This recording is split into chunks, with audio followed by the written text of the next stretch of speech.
Olá, meus irmãos, bem-vindo ao Daily Devotions, o devocional diário da AD Gravataí, a nossa igreja, a nossa família. E temos neste dia, o 18 de junho, o texto, tanto do Velho quanto do Novo Testamento, um tanto semelhante entre eles, pois aqui são as pessoas que estão envolvidas com o reino de Deus, a missão de proclamar, né, o Deus vivo e verdadeiro, o único Deus. No Novo Testamento, no livro de Atos, capítulo 12, é o momento em que talvez um dos grandes dilemas, né, da igreja, quando os líderes da igreja são perseguidos para serem mortos. Então aqui Herodes, né, ele prende Tiago, o irmão de João Marcos, e eles decapitam, né, o Tiago, e isso agrada, né, as pessoas ali, a multidão que o rei estava percebendo, e por ocasião da festa da Páscoa, dos Pães Asmos, ele também resolve então prender Pedro com a intenção de matá-lo no final da festa. E então vejam que é um direcionamento destruidor para o povo de Deus, para os líderes, né, os profetas do Senhor, os apóstolos de Deus. Mas foi aí que se apresentou o livramento do Senhor.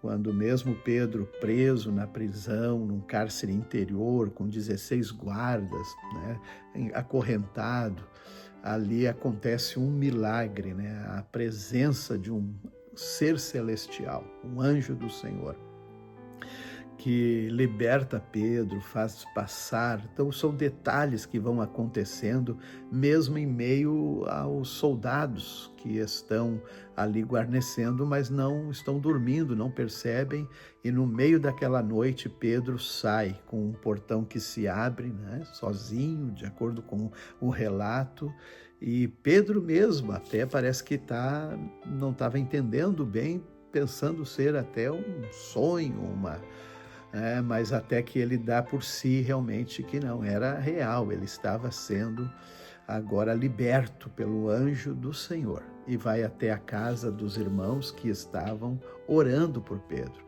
Deus certamente livrasse ele, Deus ouviu a oração. Como é bom importante orar por intercessão, orar por aqueles que estão sofrendo, estão vivendo, né, umas circunstâncias, e é importante então a gente confiar que Deus vai fazer do jeito que Ele quer. Talvez os irmãos nem sabiam como é que ia ser a libertação, como é que ia ser Pedro, né? Mas estavam pedindo, clamando ao Senhor. E Deus, Ele agiu de forma sobrenatural. Aí Pedro depois vai também, né, se esconder. Herodes fica muito indignado, ele executa aqueles soldados que permitiram Pedro, né, escapar.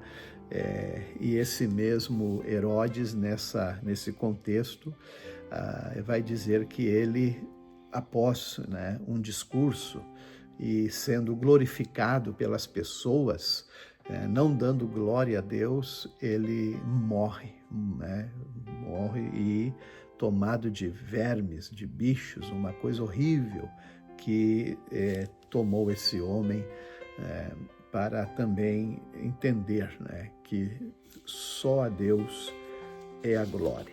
No relato de 1 Reis 19, nós estamos logo após o desafio do profeta Elias contra os 450 profetas de Baal. E nós lemos, né, que ontem que ele mata aqueles profetas de Baal, né, pois o que responde com fogo foi o Senhor Deus, o Deus de Israel, o Deus de Elias. Mas Acabe, ele agora conta para sua esposa, né, Jezabel, que era a grande patrocinadora dos profetas de Baal, todas aqueles rituais, né, detestáveis diante do Senhor. E aqui, então, Jezabel manda uma mensagem, um recado para Elias. Aí a gente fica realmente, né, também pensando e meditando sobre esse momento, pois Jezabel ameaça a morte de Elias, diz que ia fazer o mesmo que ele fez com os 450 profetas de Baal, quer dizer, iria matar o profeta.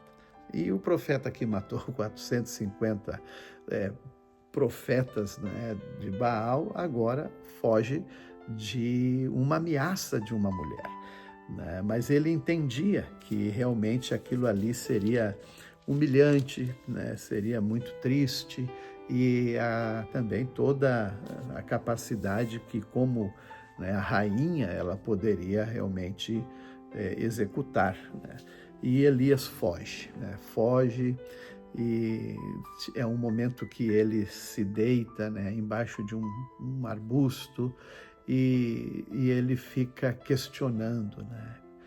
Questionando, e vai dizer aqui a palavra de Deus que, até de acordo com alguns comentários, que Elias entra numa certa depressão, né? Porque pensa ele estar sozinho, ser o único, né, que restou fiel a Deus, e ele pede que a sua vida seja tirada, né?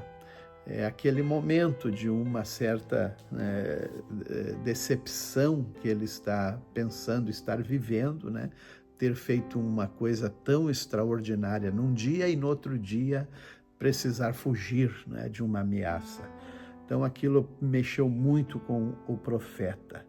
Mas Elias, ele recebe, né, um toque do anjo do Senhor enquanto ele está dormindo, e também um alimento. Por 2 vezes, né, o anjo, né, fala com ele para se alimentar e comer e beber, porque ele ia ter uma caminhada longa, e aquela, né, a gente chama pita, aquele pão que é assado em cima de pedras, às vezes, como foi o caso do deserto onde ele estava, em Berseba, e ali ele comeu aquele pão, comeu aquela bebida, aquela água, um jarro, e foi com a força, foi uma coisa milagrosa, né? Porque 40 dias e 40 noites ele foi em direção ao Monte Sinai, aonde chamado Monte do Senhor. E lá também ele se esconde numa caverna e Deus se apresenta para ele.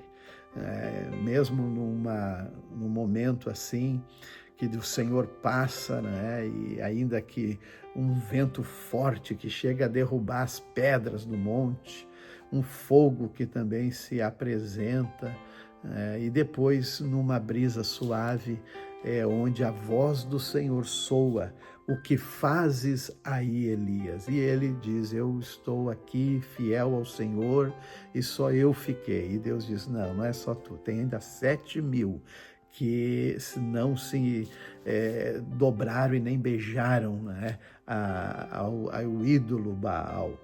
E assim o Senhor dá para ele a missão de ungir, imagina, né? Um rei de um outro povo, de uma outra nação, o rei da Síria, o rei Hazael. Também ungir Jeú como rei de Israel, no lugar já de Acabe, já estava prevendo, né, o Senhor. E também a Eliseu como substituto dele, substituto do profeta Elias. E assim Elias vai em direção a essa missão. Primeiro encontra Eliseu arando com os bois, né, 12 juntas, e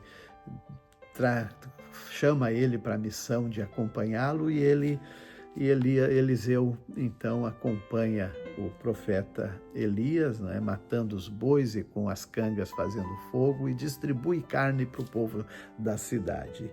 E assim vai encerrar a leitura, né, aqui deste momento, dessa passagem, com Eliseu, né, aceitando, porque ainda Elias diz: tu pensa bem a chamada que eu estou te fazendo.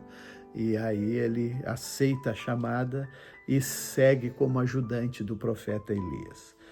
Bem, o Salmo, ele narra todos os feitos do Senhor, a natureza do Senhor, a soberania, a grandeza, o Senhor que criou os céus, a terra, a lua, as estrelas, todas as coisas, exalta a majestade e o poder do Senhor. E o Provérbios deixa essa advertência: absolver o culpado e condenar o inocente são duas coisas detestáveis ao Senhor.